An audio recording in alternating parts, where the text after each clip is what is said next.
అలా నిన్న మాజీ ముఖ్యమంత్రి పులివెందుల ఎమ్మెల్యే వైఎస్ఆర్సీపీ అధినేత జగన్మోహన్ రెడ్డి నిన్న మీడియాతో మాట్లాడుతూ వాళ్ళ తాడేపల్లి ప్యాలెస్లో చంద్రబాబు అసెంబ్లీలో ప్రవేశపెట్టిన బడ్జెట్ ఒకటి, ఆయన అప్పులు చేసింది ఒకటి, చూపించింది ఒకటి, అంత మొదలు అయ్యింది ఒకటి అని చెప్పి కాగ్ నివేదిక కూడా తెలిపిందని చెప్పి జగన్మోహన్ రెడ్డి గారు చెప్తున్నారు. ఏంటి దీనికి ఏమంటారు? అసలు నిన్న జగన్మోహన్ రెడ్డి గారి ప్రెస్ మీట్లో చంద్రబాబు ఆర్థిక విధ్వంసం అంటాడు. అసలు చంద్రబాబు నాయుడు అనేవాడికి ఆర్థిక విప్లవం తెలుసు, ఆర్థిక విధ్వంసం తెలీదు. ఆర్థికంగా విప్లవం ఎలా చేయాలి, ఈ రాష్ట్రాన్ని ఎలా బాగుపరచాలి మనం తీసుకున్న నిర్ణయాలతో అని చెప్పి ఆ టైపు తెలుసు. కానీ నీలాగా ఆర్థిక విధ్వంసానికి అసలు care of address Jaganmohan Reddy, ఏది ఈ దేశంలోనే. ఎందుకంటే నువ్వు 2019 నుంచి 24 దాకా నువ్వు చేసావు. నువ్వు చేసినప్పుడు నీ టైంలో జరిగిన ఆర్థిక విధ్వంసం మన ఆంధ్రప్రదేశ్ ఏర్పడ్డాక ఏ సీఎం వాళ్ళ నాన్న ఉన్నప్పుడు కూడా, వాళ్ళ ఫాదర్ ఉన్నప్పుడు కానీ ఎంతోమంది కాంగ్రెస్లో టైంలో చేశారు, టీడీపీ టైంలో అన్నగారు చేశారు, చంద్రబాబు నాయుడు గారు 4వ ముఖ్యమంత్రి గారు. ఏ సీఎం చేయనంత ఆర్థిక విధ్వంసం 2019 నుంచి 24 దాకా జరిగింది. దాన్ని ఆయన మనసులో పెట్టుకొని నేను చేశాను కదా అవతల కూడా చేసి ఉంటాడు అనే ఒక కారణం తప్ప ఆర్థిక విధ్వంసం అనేది తెలిసిన వ్యక్తివి నువ్వు.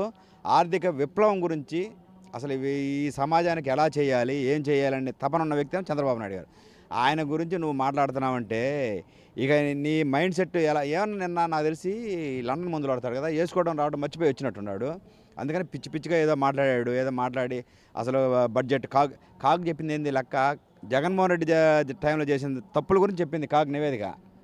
ఎన్నోసార్లు దాన్ని తొక్కిపెట్టారు. అప్పుడు చంద్రబాబు నాయుడు గారు ఏదన్నా సరే ఒకవేళ నిజంగా ఏదైనా ఎక్కడన్నా 99లో 1% ఏదైనా తప్పు జరిగినా తప్పును కూడా నేను ఇట్లా చేశానని చెప్పుకుంటాడు ఆయన.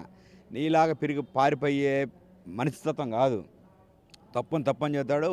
ఎందుకంటే మేము సొంత కార్యకర్తలకే చెబుతాడు ఆయన, అబ్బాయి తప్పు చేయకూడదు, మన పార్టీ క్రమశిక్షణ గల పార్టీ, ప్రభుత్వం క్రమశిక్షణ గల ప్రభుత్వం, ఎన్డీఏ ప్రభుత్వం. అందుకని అది ఏ పార్టీ అయినా సరే ఎవరైనా సరే క్రమశిక్షణతో నడుచుకోవాలి. మనం వాళ్ళలాగా ఆర్థికంగా ఇప్పుడు ఇవాళ ఈ రాష్ట్రం ఉంది, ప్రశాంతంగా ప్రజలు కానీ ఉద్యోగస్తులు కానీ సామాన్య జనం కానీ ప్రశాంతంగా బతుకుతున్నారు. ముందు నిద్రపోతున్నారు, ప్రశాంతంగా బతుకుతున్నారు. ఎందుకంటే దైనందిన ఎవరి కార్యక్రమాల్లో వాళ్ళు పాల్పంచుకోవడం. ఇప్పుడు రాజధాని ఉంది, పరిగెడతా ఉంది. రాజధానిలో రోజుకి 40,000 నుంచి 50,000 మంది వర్కర్లు పనిచేస్తూ ఉన్నారు. అట్లా ఎవరి పని వాళ్ళతో. ఇప్పుడు ఒక గొడవలని కానీ ఒక మామూలుగా లేడీస్ మీద అఘాయిత్యాలు కానీ 0%కి వచ్చింది దాదాపుగా. ఇప్పుడు 28 రాష్ట్రాల్లో 2019 నుంచి 24 దాకా ఏ రంగంలో తీసుకున్నా 28+ కానీ 27+లో ఉండేవాడివి. ఇప్పుడు 1 or 2+లో ఉంటున్నాం. అంటే అది ఎవరి చాణక్యత? చంద్రబాబు నాయుడు గారు దూరదృష్టి గల వ్యక్తి.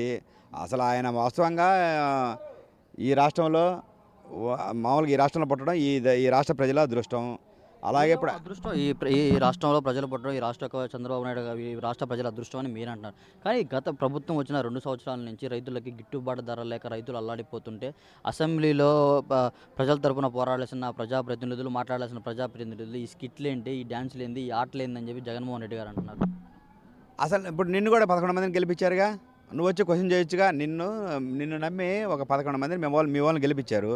వాళ్ళు వచ్చి పోరాడొచ్చుగా అసెంబ్లీలో పోరాడి ఇదిగో తప్పు చేస్తున్నారు చంద్రబాబు నాయుడు గారు మీరు. ఇప్పుడు మేము ఆయనలాగా జగన్మోహన్ రెడ్డి లేకపోతే అనట్లా. జగన్మోహన్ రెడ్డి గారు మా పార్టీ చెప్పిన సిద్ధాంతం అందరు క్రమశిక్షణతో ఉండండి, అందుకని మేము ఎవరినైనా గౌరవిస్తాం. ఇప్పుడు జగన్మోహన్ రెడ్డి గారు వచ్చి అసెంబ్లీకి వచ్చి ఇదిగో దీని మీద ఇదిగో నిజంగా చూపించండి. ఇప్పుడు మొన్న మండలిలో బొత్సగారు ఏదో చూపించాడు. లోకేష్ బాబు ఏమన్నాడు, మీరు తప్పు చెబుతున్నారు, కరెక్ట్ చేసి మీరు వెళ్ళాల్సిందే బయటకు అని చెప్పి అన్నాడు. ఇప్పుడు వాళ్ళు ఏదో ఒక రాయేసిపోతారండి, బురద వెళ్ళిపోతారు. దాన్ని కడుక్కోలేక వస్తున్నాం మేము. ఇప్పుడు వాస్తవంగా నిజంగా ఉంటే రమ్మంటున్నారు, డిబేట్కి రండి. లేకపోతే అసెంబ్లీలో కానీ మండలిలో కానీ పెట్టండి, మీ దగ్గర ఉన్న లెక్కలు పెట్టండి. ప్రజెంట్ ఇప్పుడు ఆన్లైన్లో కొడితే వస్తాయి, మా దగ్గర ఉన్నాయి. మేమేమి అవి మరి మసిపూసి మారేడుబాయి చేసే కాదు. కాబట్టి అబద్ధ ప్రచారాలతో జనాల్ని ఇప్పుడు నమ్మించలేరు. 2014 నుంచి 19 దాకా నమ్మిస్తే మీకు ఒకసారి ఛాన్స్ ఇచ్చారు.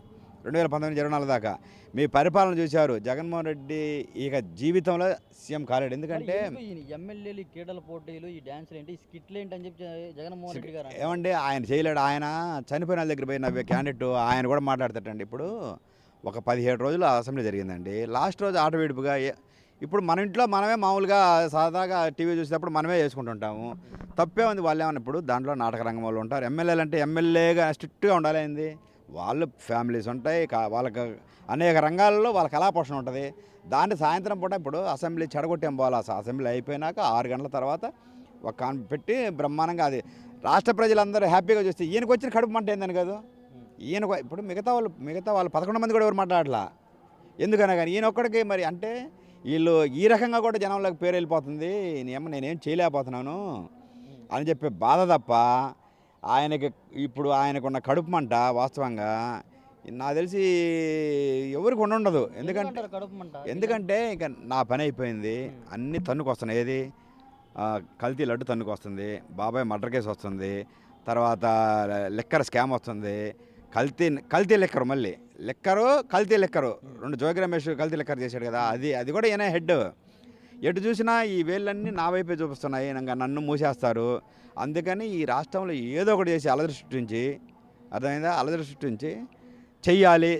దాంట్లో ఇవన్నీ మర్చిపోతారు జనం అనుకుంటున్నాడు. కానీ జనం చాలా తెలివి కల్లోళ్ళు. ఆంధ్రప్రదేశ్లో ఉండే జనం అంత అమాయకులేం కాదు, అందరూ ఎడ్యుకేటెడ్ పీపుల్స్ కాబట్టే 2024లో నీకు 11 సీట్లు అప్పచెప్పారు. 2029లో ఇంకా సింగిల్ డిజిటే. ఎందుకంటే లేదా అయిపోయింది. ఎందుకంటే ప్రజలు ఇప్పుడు బాగా పరిపాలించని వదిలేసి నువ్వు కానీ అదే పరిపాలన చేయకపోతే ఏమో అమ్మో చేస్తాడేమో అని చెప్పి ఆలోచనతో ఉండేవాళ్ళు. అలా కాకుండా నీ పరిపాలన చూశారు కాబట్టి జీవితంలో ఇంక నీకు అవకాశం ఇవ్వరు కాబట్టి ఇంక నువ్వు దుకాణ సర్దు. అందుకని ఆయన చూడండి ఏదన్నా అరాచకం చేయడానికి ఆంధ్రప్రదేశ్కి వస్తాడు తప్ప అర్థమైంది, మామూలుగా రాడు. ఇక్కడ ఎవరైనా ఇప్పుడు మీరు మాట్లాడుతూ మీ అరాచకం చూడలేకే మిమ్మల్ని ఓడించారని చెప్పి మీరు అంటున్నారు. ఈ మధ్య ఎక్కడ చూసినా కూడా సోషల్ మీడియాలో కానీ చంద్రబాబు నాయుడు గారు ఉప ప్రధాని అవ్వబోతున్నారు అని చెప్పి వార్తలు అయితే వినిపిస్తున్నాయి. దానికి జగన్మోహన్ రెడ్డి గారు మాట్లాడుతూ ఈయన్ని ముఖ్యమంత్రిగానే ఆంధ్ర ప్రజలు భరించలేకపోయారు, ఉప ప్రధాని అయితే దేశ ప్రజలు భరిస్తారా ఈయన అని చెప్పి అంటున్నాడు కదా. ఆ చంద్రబాబు నాయుడు గారికి ఉప ప్రధాని ఏందండి, ప్రధానమంత్రి అవకాశం వస్తేనే దేవేగౌడ్ గారిని పెట్టాడు.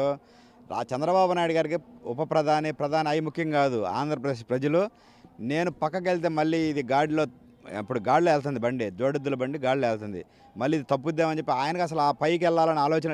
ఇది కూడా వైసీపీ డ్రామానే. ఎందుకంటే అట్లా డ్రామా క్రియేట్ చేసి ఇప్పుడు ఈ జనసేనని బీజేపీని కలిసి ఉన్నాయి కదా, ఎట్టొకటి ఏదో ఒక రకంగా చీలగొట్టాలనే ఆలోచన తప్ప చంద్రబాబు నాయుడు గారికి ఉప ప్రధాన అసలు ఆలోచనే లేదు. చంద్రబాబు నాయుడు గారికి ఫస్ట్ రాష్ట్రం ముఖ్యం, తర్వాత అన్ని రాష్ట్రాలు బాగుంటే దేశం ముఖ్యం. అందుకని ఆయన పెట్టింది 2047 2047 విజన్ పెట్టింది బాబు గారు, వికసిత్ భారత్ వికసిత్ ఆంధ్రప్రదేశ్. అదే ఈ కాన్సెప్ట్ ఫస్ట్ బాబు గారు పెడితే బాబు గారిని పిలిపించుకొని మోడీ గారు అర్థమైంది దీని మీద ఎలా వెళ్ళాలంటే మొత్తం ఆ రోజు ఇచ్చాడు.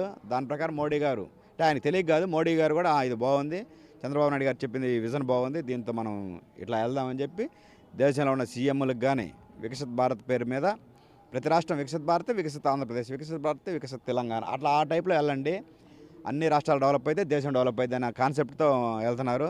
అంతేగాని చంద్రబాబు నాయుడు గారు ఉప ప్రధానం ఆయనకు 95లోనే వచ్చిందండి అవకాశం. ఆయనకు 95 అప్పుడే వచ్చింది. అప్పుడే నాకు వద్దని చెప్పి దేవేగౌడ్ని వాళ్ళందరినీ పెట్టింది బాబు గారేగా. అందుకని బాబు గారికి ఆలోచన లేదు. బాబు గారు బతికున్న కాలం ఆయన కలకాలం బతకాలి, బతుకున్నంత కాలం ఈ రాష్ట్రానికి సీఎంగా ఉండాలి. ఈ రాష్ట్రాన్ని ఇప్పుడు పోలవరం ఒకటి ఉందండి, 2027 కల్లా అయిపోద్ది. రాజధాని ఉంది, ఇంకా మెయిన్ ఆయన కాన్సెప్ట్ రాజధాని ఈ ఇండియాలోనే వరల్డ్లోనే నెంబర్ 1 క్యాపిటల్ సిటీ చేయాలని ఆయన కోరిక. దాన్ని మినిమం ఒక 80-90% ఎక్కిస్తే మరి ఆటోమేటిక్గా 10% వెళ్ళిపోద్ది.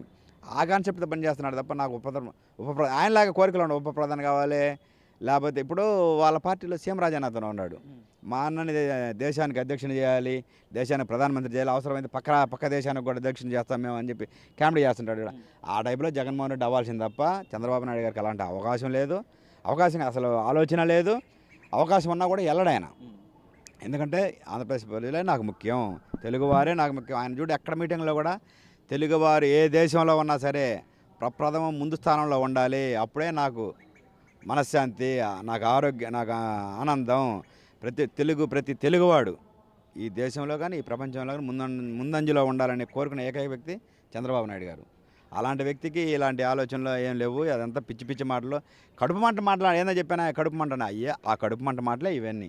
చివరిగా ఈరోజు వైఎస్ఆర్సీపీ కాంగ్రెస్ పార్టీ యొక్క 16వ ఆవిర్భావ దినోత్సవ వేడుకలు జరుగుతున్నాయి. ఈరోజు జగన్మోహన్ రెడ్డి గారు కూడా జెండా ఎగరవేశారు. ఎక్కడ కూడా చూసుకుంటే రీసెంట్గా 2 సంవత్సరాలు కూటమి ప్రభుత్వం వచ్చిన 2 సంవత్సరాల్లో ఇటు జాతీయ జెండా ఎగరవేసిన ఎక్కడ దాఖలాలు లేవు. అలాగే రిపబ్లిక్ డే దాంట్లో సంబరాల్లో కూడా పాల్గొన్నది ఏమీ లేదు. మరి వైసీపీ పార్టీ ఆవిర్భావ దినోత్సవం మాత్రం ఇక్కడ వచ్చి జెండా ఎగరేస్తున్నారు. దీన్ని ఎలా చూడొచ్చు అంటారు? ఇప్పుడు సరే ఆయన పార్టీ జెండా ఆయన ఎగరేసుకోవడం తప్పేం కాదు, మనం దాన్ని, ఎందుకంటే ఆయన పార్టీ అధ్యక్షుడు కాబట్టి ఆ పార్టీ కూడా అధ్యక్షుడు ఒకరి దగ్గర నుంచి లాక్కున్నది. సరే అది ఏదన్నా కానీ ఆయనకి మన జాతీయ జెండా అన్నా మన దేశం అన్నా మన రాష్ట్రం అన్నా చులకనండి.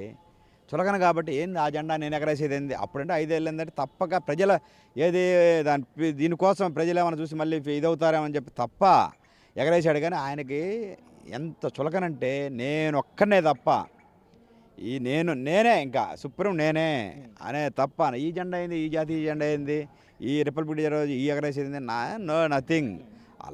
నా మనస్తత్వం నేను సూపర్, నేను సుప్రీం, నా జెండానే నేను ఎగరేసుకుంటా. అందుకని అంత కించిత్ మనస్తత్వం ఉన్న వ్యక్తి అసలు రాజకీయాలకు పనికిరాడు. ఆయన జెండా ఆయన ఎగరేసుకోమనండి. దేశ ప్రజలు గమనించాలి, రాష్ట్ర ప్రజలు గమనించాలి, ముఖ్యంగా వైఎస్ఆర్సీపీ ప్రజలు కూడా గమనించాలండి. మీరు ఆంధ్రప్రదేశ్ పౌరులు, ఇండియా పౌరులు, దేశానికి రాష్ట్రానికి వాల్యూ అయినోడు ఎంతకాడికి పార్టీ. ఇప్పుడు పార్టీ ముఖ్యమే, పార్టీతో పాటు రాష్ట్రం ముఖ్యం, దేశం ముఖ్యం, ప్రజలు ముఖ్యం. నీకు ప్రజలేసిన ఓట్లనే నువ్వు కాపాడుకోలేకపోతున్నావు. నిన్ను గౌరవించిన ఆంధ్రప్రదేశ్ రాష్ట్రం కానీ నిన్ను గౌరవించిన ఇండియా కానీ ఇండియా స్వాతంత్రం వచ్చింది ఆగస్టు మామూలుగా. ఇవన్నీ జెండాలు ఎగరేయకుండా నీ జెండా నువ్వు ఎగరేసుకుంటా వేసుకో జగన్. నువ్వు జెండా ఎగరేసుకుంటా ఉంటే నీ జన్మంతా నీ ఆఫీస్లోనో బెంగళూరు పేలాంక ప్యాలెస్లోనో జెండా ఎగరేసుకొని జెండాకెళ్ళి చూసుకొని గేడు కూర్చొని చెట్ల కింద కూర్చొని మందులు బిల్లలు వేసుకుంటా ఉంటాం, జెండా చూసుకుంటా ఉంటాం. అంతగా తప్ప ఇంకా నీకు రెండో అవకాశం లేదు. నువ్వు ఇక నిజంగా రాజకీయాలకి లేదు, సినిమా అయిపోయింది. ఈ కేసులన్నీ వచ్చినప్పుడు ఇంకా ఎందుకంటే ఇప్పుడు సుప్రీంకోర్టు అప్పుడు జీవో ఒకటి పెట్టింది, 2 years ఎవరైనా శిక్ష అనుభవిస్తే కంటెన్ అతను వన్ టైం అంటే ఒక 6 years దాకా రాజకీయాలకు పనికిరాడని. ఇతనికి దాదాపుగా ఒక 15 నుంచి 20 ఏళ్ళు శిక్ష పడుద్ది. ఇప్పుడు ఆయనకి 52, 53 ఉన్నాయి. ఒక 10-15 ఏళ్ళు శిక్ష పడింది అనుకో, 60-70 అవుతుంది. 10-15 ఏళ్ళ శిక్ష అంటే ఒక 100 ఏళ్ళ దాకా నిలబడడానికి లేదు. అందుకని ఇంకా అసలు అతనికి రాజకీయ సమాధి అతనే కట్టుకున్నాడు. కాబట్టి జగన్మోహన్ రెడ్డికి ఈ రాష్ట్రంలో కానీ ఈ దేశంలో అవకాశమే లేదు. ఈ వీడియో నచ్చితే లైక్ చేయండి. అలాగే మా ఛానల్ ని ఫస్ట్ టైం కనుక చూస్తున్నట్టయితే ఇప్పుడే సబ్స్క్రైబ్ చేసుకుని పక్కనే ఉన్న గంట సింబల్ ని యాక్టివేట్ చేసుకోండి. అప్పుడే మేము పెట్టే ప్రతి వీడియో మీకు నోటిఫికేషన్ గా వస్తుంది. అలాగే ఈ వీడియో పూర్తిగా చూసినందుకు ధన్యవాదాలు.